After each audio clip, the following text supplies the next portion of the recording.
Oi, gente, tudo bem? Boa tarde, hoje é tarde de quinta-feira. Tô um pouco rouca. Vou estar fazendo um vídeo que vai para a playlist sobre o natural. Vou falar de alguns sonhos que eu tive com meu pai depois de falecido. Oi, gente! Fala. Oi, gente, tudo bem? Hoje eu tô tirando.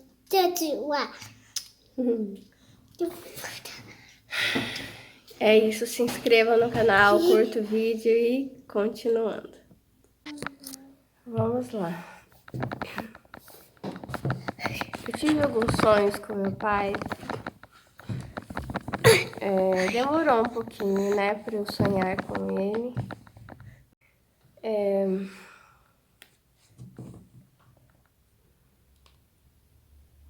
Tá.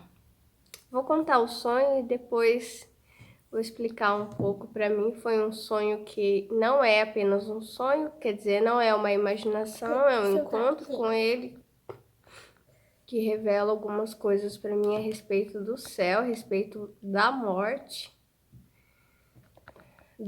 como passagem a uma vida onde você tem uma nova oportunidade, você tem um recomeço, um outro corpo, tá. Eu me via, né, foi mais de uma vez, foi pelo menos 2 vezes que eu sonhei nesse lugar. Eu chegava numa varandona de um lugar, uma casa, eu não sei.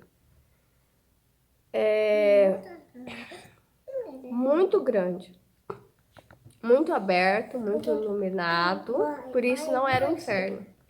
Para quem sabe e já assistiu os vídeos sobre o natural, que eu tive algumas experiências de estar no inferno visitando uma pessoa. E que o inferno ele é muito característico pelo aparentemente muito feio, muito sujo, pessoas devastadas, jogadas ao chão, outras que estão dentro de casas, que parecem que são suicidas, que tem um olhar perdido, parado, um lugar de sofrimento.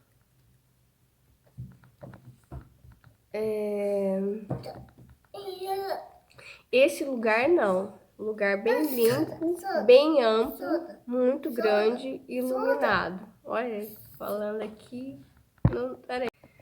Tá, daí cheguei a esse lugar, e logo eu vejo meu pai, né? E o lugar é bem parecido com a terra, bem parecido mesmo. O que eu creio que existem lugares... eu sonhei com o céu também, fiz o vídeo sobre a experiência de estar no céu em 2 lugares. 2 moradas diferentes no céu. Uma que estava o meu avô, que é um lugar parecido com a terra, onde ele estava. E o outro onde estava minha avó, que era um lugar magnífico, impressionante. As cores eram mais vivas lá, a sensação, né, enfim, tudo era mais bonito onde minha avó estava. Onde meu avô estava era algo assim que não me surpreendeu, algo assim normal, né, muito parecido com a terra. E onde meu pai estava também era um lugar muito parecido com a terra, não era nada surpreendente. Era bem parecido com aqui, né? Só que era um lugar muito maior do que onde meu avô estava. Onde meu avô estava era uma casa, mas onde meu pai estava não era uma casa, parecia mais uma instituição, alguma coisa assim, entende? Um lugar onde ficavam muitas pessoas. Parecia isso, sabe? Muito grande. as paredes todas claras, tudo claro, tudo alvo, tudo... Enfim, por isso que dá a ideia de céu, né? Assim, um lugar melhor que aqui, né? Visivelmente melhor, mas não aquele paraíso, entendeu? Daí encontro meu pai. Esse lugar tem poucas pessoas, sabe, ali fora. E aí encontro meu pai, e o meu pai tá discrepante do lugar. Assim, não tinha por que ele estar daquele jeito, porque o lugar era bom, mas ele estava visivelmente doente, o corpo dele inchado, mole, e daí eu chego perto dele, abraço, e ele começa a me pedir ajuda para caminhar. E o que eu entendia no sonho, 2 vezes que eu sonhei assim com ele, que ele queria voltar para cá. De fato, não tinha nexo dele querer voltar para cá, porque o lugar que ele estava era melhor que aqui, apesar de não ser o supracéu onde a gente sonha estar, já era melhor que aqui. Então, como é que você vai querer voltar, sei lá, vai querer, você já está na faculdade, vai querer voltar para a segunda série, entendeu? Não tinha nexo da vontade dele, mas eu tentava ajudar, né? Porque ele é meu pai me pedindo, eu vendo ele naquela situação, o corpo inchado, mole, sabe? Que não conseguia nem andar direito, ele se apoiando em mim, eu tentando fazer ele andar. E a impressão que eu depois, né, com 2 vezes que eu sonhei com ele assim, eu me sentia culpada por não conseguir ajudar. E no sonho eu estava normal, eu não tinha, eu não estava assim com esses sintomas igual ele. Eu estava normal, é ele que não estava bem, o local estava bem, todo mundo em volta dele estava bem, só ele estava assim. A impressão que eu tenho é que a mente dele, a consciência, né, porque claro, ele não tinha mais cérebro, né? A impressão é que a consciência dele, o apego dele, criava uma doença imaginária nele e que se tornava real ali no momento, né? Porque se todos que estavam ali estavam muito bem, o lugar era bom, mas ele desenvolvia, sabe, essa doença por apego, por não querer deixar para trás a família e tudo mais, né?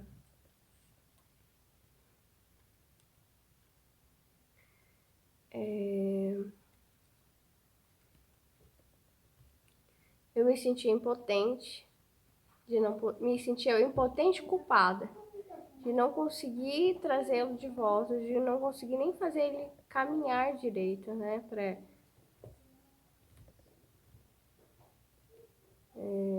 Era assim que eu me sentia.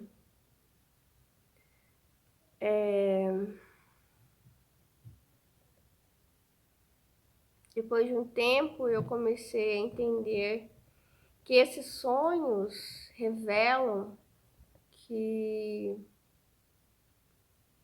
algumas pessoas... Olha só, quando eu tive minha QM, olha, eu não morri, eu tô aqui, né, falando com vocês. Mas eu quase morri, eu saí do corpo e voltei. E não é um delírio, sabe? Eu estive mesmo fora do corpo. E eu vivi um completo desapego, entende? E é estranho que o meu pai, ele viveu o oposto, o completo apego, né? Só que uma vez, agora eu tô lembrando, antes, muito tempo antes de ter minha QM, eu sonhei que eu tinha morrido. No sonho não mostrava porque eu tinha morrido. E que eu tinha permanecido dormindo. eu acho que 10 dias, mais ou menos, que eu lembro. Daí quando eu acordei, eu me dei conta que eu estava no cemitério, onde meu corpo tinha sido enterrado. E aí veio na minha cabeça, tem 10 dias que você morreu. E aí me deu aquele desespero, caiu a ficha. Eu fiquei preocupada com o meu corpo. O que aconteceu em 10 dias com o meu corpo? Porque eu queria voltar. E eu precisava daquele corpo, entendeu? E aí a minha mãe apareceu ali no cemitério, na cova onde eu tinha sido enterrada. Daí eu me comuniquei com ela, falei, mãe, eu preciso voltar, tem 10 dias, como está o meu corpo? Cara, um completo absurdo, sabe? Um completo apego, desespero. Quando eu acordei, fiquei tão desesperada, sabe? Porque a morte, assim, de repente, ela não avisa, né? E se você é uma pessoa apegada ao que quer que seja, sua casa física, aos seus estudos, aos seus filhos, aos seus amigos, à sua esposa, seu marido, vai ser um problema para você. Só que esse foi um sonho, né, que eu tive, de ser apegada. Só que quando eu vivi EQM, eu vivi o completo desapego. Eu não lembrava quem eu era, nem do meu nome, eu não sabia que eu era Melissa. E eu fui no corredor plena e feliz e deixando para trás a minha bebezinha, recém-nascida Poliana Aime, que tinha algumas horas só que tinha nascido. E eu, contente e feliz, indo embora e a enfermeira me chamando, né? E se não é ela que me chama, eu simplesmente vou embora. E, sabe, parece que isso é muito importante, o desapego. Se Deus causa isso na morte, com certeza é importante, né? Alguns desapegos, no sentido de você se cuidar e não se preocupar com o outro, parece que Deus causa porque é importante, entendeu? E não deve ser questionado.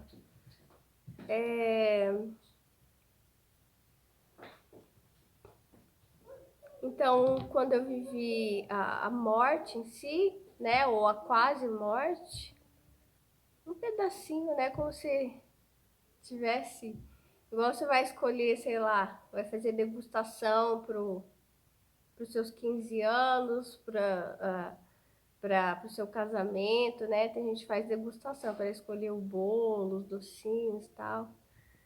E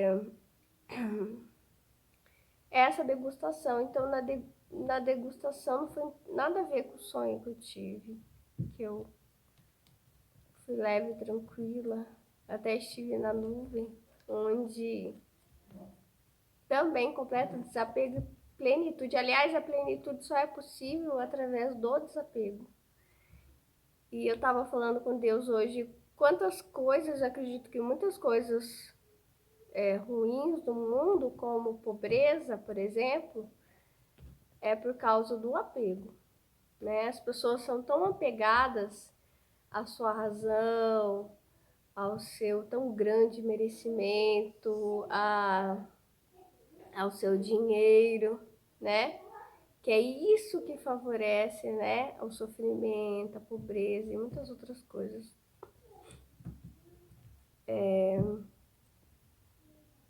Meu pai foi uma pessoa maravilhosa, né? Como pai, como esposo da minha mãe, como filho, excelente. Assim que ele cresceu profissionalmente e colheu seus frutos, ele logo os devotou para os seus pais, né, construindo uma casa para minha avó e o que ele pôde sempre ajudando, né, seus irmãos e a família que ele construiu com a minha mãe, né, através dos nossos estudos, um pai presente, sempre trazendo respeito, sabe? Pra dentro do lar. Uma pessoa que ajudava as outras, meu pai era assim.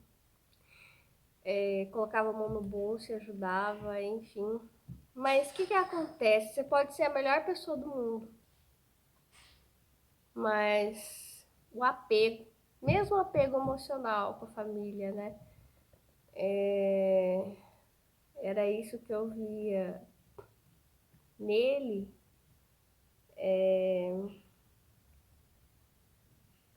Esse apego realmente faz mal e adoece, né? Negar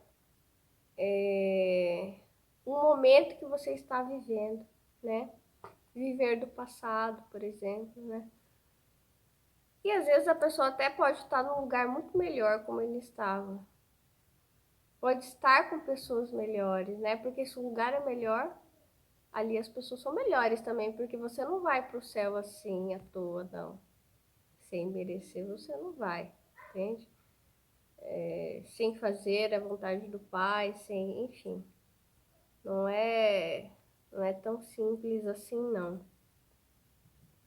Mas você pode, mesmo que Deus queira te ajudar, você pode ficar cego por alguns apegos.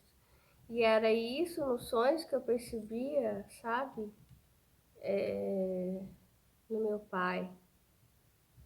Ah, tem algo de semelhante com o inferno. Quer ver? Que eu consigo mostrar para vocês que eu percebi?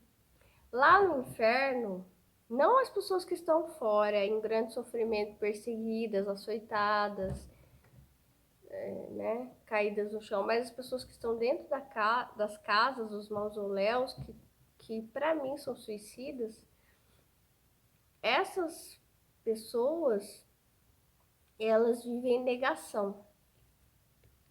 Então, era semelhante com meu pai.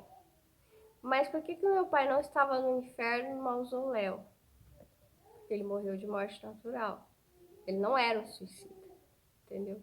Então, por mais que ele estivesse apegado, provavelmente preocupado, ai, minha esposa, ai, meus filhos, como que tá minha casa, como que tá isso, será que eles vão ficar bem sem mim? Meu pai, ele era assim, muito doador, não sei, generoso, muito preocupado, sabe aquele pai protetor, uau, entende?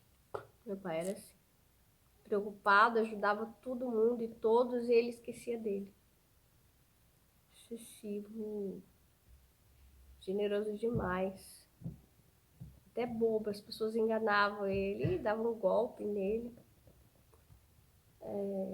Sofreu muito decepção, meu pai.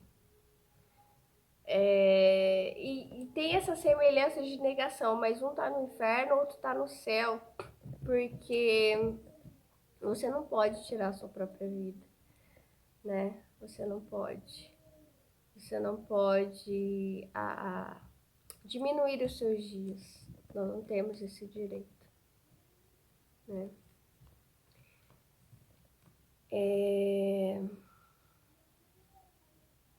Então, mas é o fato da negação, né? A negação.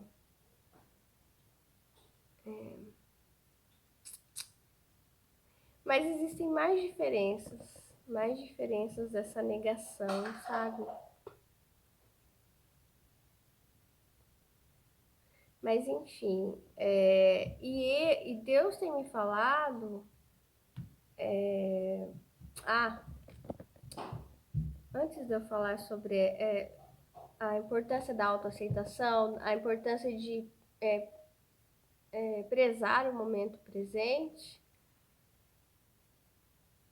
eu contei aqui já para vocês, né, que nos alguns momentos de dores que eu tive, desde a morte do meu pai de 2013, quando eu me via cercada por inimigos,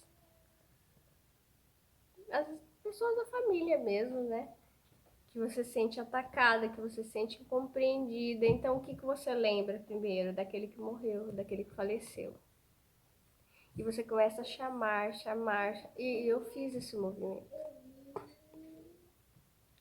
Só que esses sonhos que eu tive com meu pai, com o corpo mole, foi antes de eu fazer isso, né? Só que graças a Deus que eu parei com isso, né? É uma coisa que eu sou uma pessoa muito assim de palavra, né? A partir do momento que eu dou minha palavra, eu sou boa em cumprir promessa, eu digo, né? E aí realmente eu cumpri, sabe? Tanto que uns tempos atrás eu senti tanta falta do meu pai, mas justamente por isso, pela decepção, e daí você pensa, poxa, eu queria tanto falar com meu pai. Daí eu cheguei para Deus, né? Contei aqui para vocês, para edificar vocês. Eu sentei, eu triste, querendo falar com meu pai. Aí primeiro eu fui pedir autorização para Deus. Porque eu já sabia que eu tinha feito muito errado. Então, se eu começasse o processo sem pedir para Deus, aí talvez não parasse mais, né? Daí eu falei assim na minha mente, Deus, eu quero falar com meu pai. Eu tô com saudade, eu tô triste, você sabe que aconteceu isso, e eu tô sozinha, eu preciso falar com alguém, e eu quero falar com ele mesmo, que tipo, nele que eu confio, ele que é meu pai, ele que é meu herói, isso, aquilo, enfim, minha família. Daí eu falei, não com essas palavras, e nem falando nada, só aqui, ó, Deus já, sabe, entendendo por que eu queria falar com ele, né? Porque eu me sentia amada, compreendida, respeitada, né, pelo meu pai, assim que eu me sentia a vida toda. E daí eu abaixei a cabeça e falei assim, me deixa, posso falar com ele? Deus falou, não. Você sabe que não. E aí tá bom. E daí é uma coisa que você tem que pegar aquela dor e deixar ela correr. E vai correr tudinho a dor. Vai correr nos seus braços, na sua cabeça, no seu peito, essa saudade, né? Deixa doer. Mas é como se algumas leis a gente não pudesse infringir, igual ele não pode vir pra cá, eu não posso querer ir pra lá, porque é pecado, e também não posso me comunicar com ele, porque também é pecado. Porque Deus não permitiu.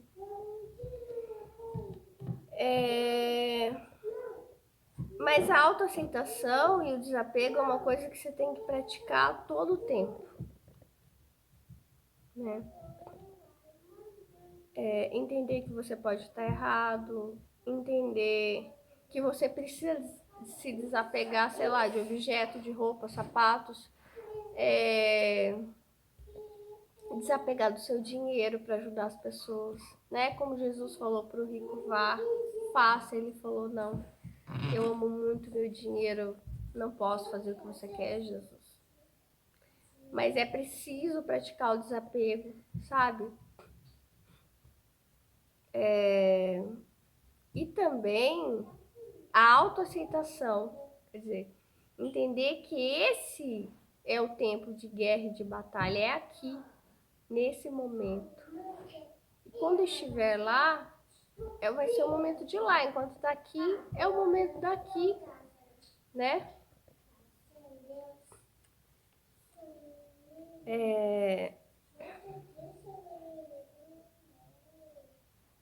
E daí o desapego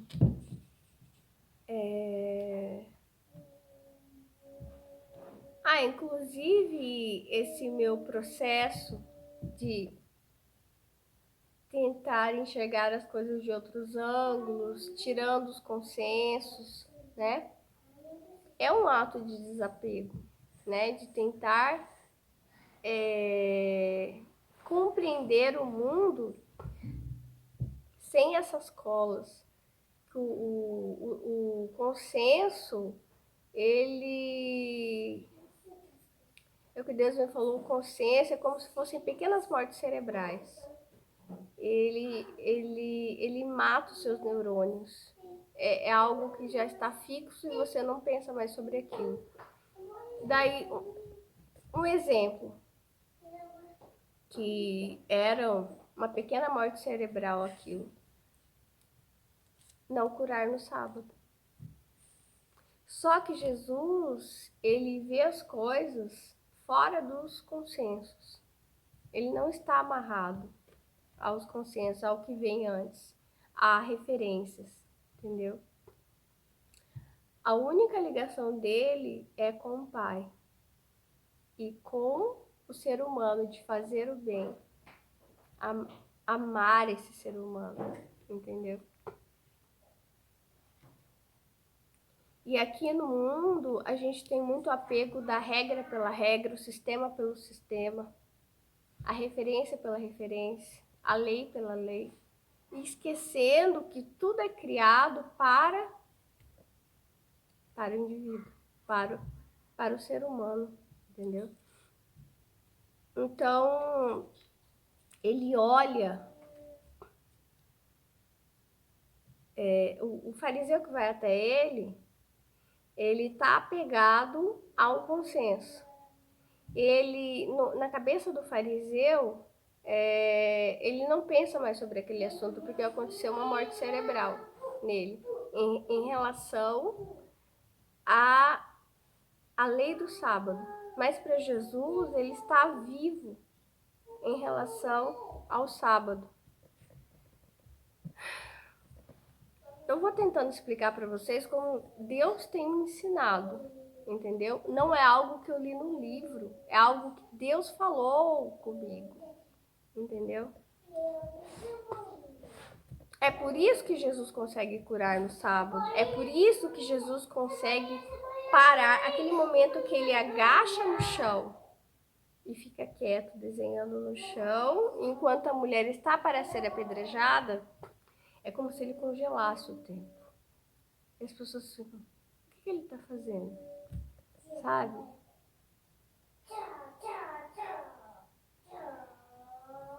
Eu vou dar um spoiler do que Deus tem falado mais para mim. Ele tem me falado, porque eu tenho pressionado Deus.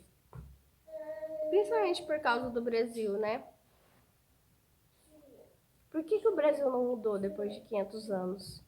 Porque você muda o nome das coisas, você dá novo nome às coisas, mas o sistema em si, de vantagem e desvantagem, de riqueza e pobreza, é o mesmo, entende? Tem a casa grande e tem as senzalas, as periferias.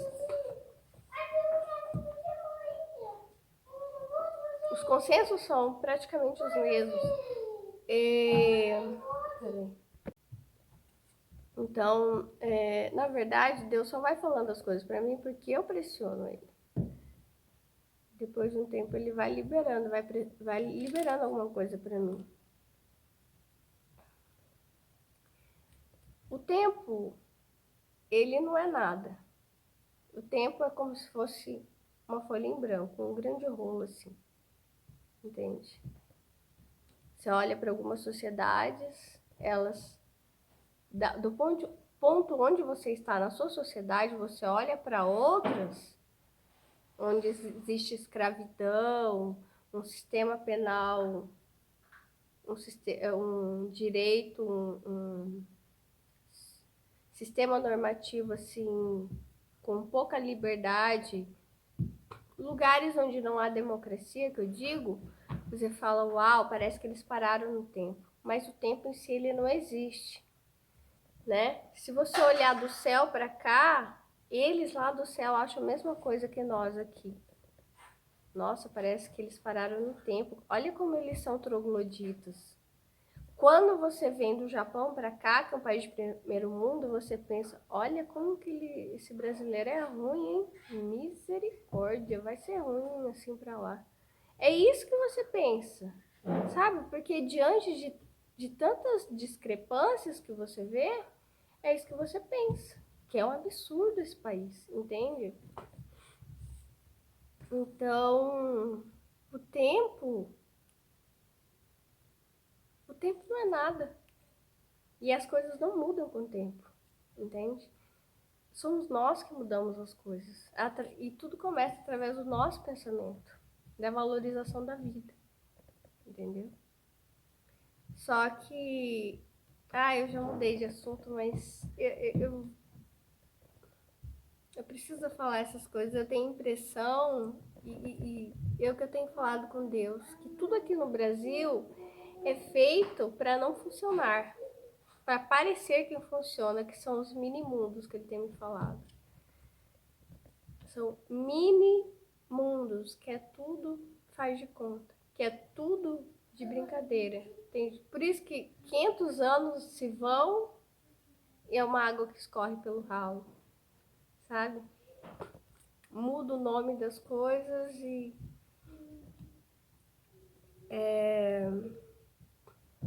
de fato as coisas não mudam. Olha, eu fiquei bem surpresa com a minha QM de ser tão desapegada assim. Eu sempre me considerei uma pessoa muito apegada. Cada relacionamento amoroso meu que terminava, eu sofria pra caramba. Sofri pra caramba quando meus pais foram pro Japão e eu fiquei aqui. Eu desenvolvi depressão. Sou muito apegada na minha filha. Tenho nostalgia do passado. Então, assim, quando eu tive minha QM e me vi totalmente desapegada, leve, plena na nuvem, grande, poderosa, de fato, eu me senti poderosa, sabe? Não sei. Eu tenho que dizer a verdade. Eu não me senti fraca como eu sou aqui.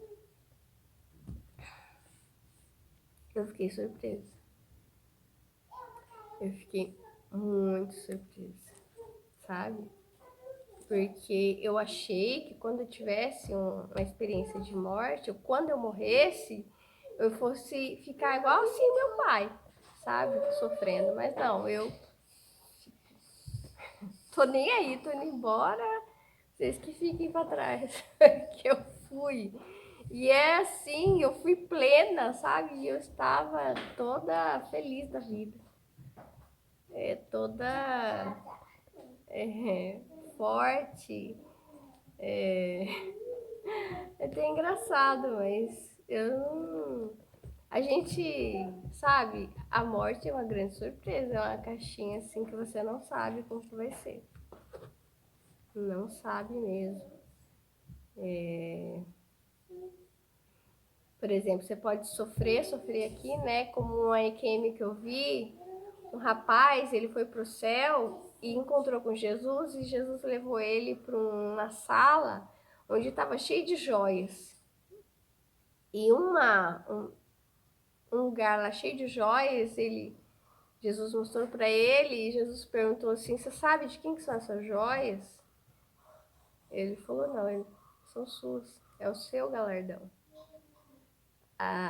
E Jesus falou para ele que lá no céu eles recolhem cada lágrima nossa, a lágrima do justo, né? Cada coisa que você chorou sem merecer, sabe? Que te fizeram sofrer injustamente. Nada está perdido, nada, sabe? Então, assim, nós teremos justiça, nós teremos, nem que for no céu. Com certeza no céu, aqui eu não sei, mas no céu nós teremos justiça. E ela espera por nós, ansiosamente. Tchau, gente, é isso. Pratique o desapego, faça a vontade de Deus, não chame os mortos, não fale com os mortos, libere, sabe? Fala: Deus, me ajuda a procurar uma nova família aqui, né? Você perdeu um filho, você perdeu um pai, uma mãe, quem seja. É o que Jesus ele fala sobre essa família, né? Família é aquele que faz a vontade do Pai, né? Então, Deus, ele coloca pessoas próximas de nós que vão ser a nossa família, entendeu? E o importante é isso. Tem as 5 estrelas, no final eu falo sobre isso, mas eu quero escrever mais sobre isso, sobre essa importância, sabe? Por exemplo, pessoa que perde um cachorro e fala, eu nunca mais vou ter um cachorro, que eu não quero mais passar por esse sofrimento. Eu acho errado.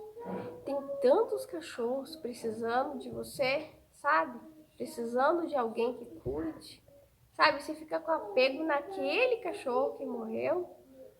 Não, você tem um amor dentro de si que Deus deu e esse amor precisa ser liberado para as vidas. As pessoas precisam de você, as pessoas, os animais, entendeu? E é isso, o amor ele não pode ser egoísta, ele precisa ser distribuído, entendeu? Então vá visitar o órfão, a viúva, o doente, adote os cachorros abandonados. Você não pode trazer para sua casa, você mora no apartamento, leva para sua chácara, investe em dinheiro, sabe? Sei. Pega seu carro e vai resgatar, sabe? Quantos cachorros atropelados, quantos. Ai, não sei. Faça alguma coisa e distribua o seu amor. E é isso que Deus quer da gente, sabe? É isso. Tchau, amo vocês. Se inscreva no canal, curta o vídeo. E até a próxima.